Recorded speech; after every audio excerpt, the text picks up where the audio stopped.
ഓം നമോ ഭഗവതേ വാസുദേവായ. ഹരിനാമകീർത്തനം.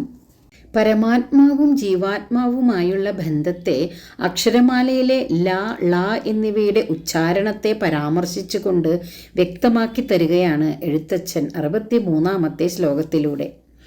ളത്വം കലർന്നിതു ലകാരത്തിനപ്പരിചു തത്വം നിനക്കിലൊരു ദിവ്യത്വമുണ്ടു തവ, കത്തുന്ന പൊന്മണി വിളക്കെന്ന പോലെ ഹൃദി നിൽക്കുന്ന നാഥ, ഹരിനാരായണായ നമ. ളത്വം കലർന്നിതു ലകാരത്തിന് എന്നുവെച്ചാൽ സംസ്കൃതത്തിലെ ല എന്ന അക്ഷരത്തിന് മലയാളത്തിൽ ള എന്ന ഉച്ചാരണം വന്നു. സംസ്കൃതത്തിൽ ള എന്ന അക്ഷരം ഇല്ല. സംസ്കൃതത്തിലെ ദലം മലയാളത്തിൽ ദളമായും കോമലം കോമളമായും ശ്യാമലം ശ്യാമളമെന്നും ഉച്ചരിക്കുന്നു. ഉച്ചാരണത്തിൽ വ്യത്യാസമുണ്ടെങ്കിലും അർത്ഥത്തിൽ വ്യത്യാസം ഉണ്ടാകുന്നില്ല. അതുപോലെയാണ് പരമാത്മാ ജീവാത്മാ ബന്ധം എന്നാണ് കവി സൂചിപ്പിക്കുന്നത്.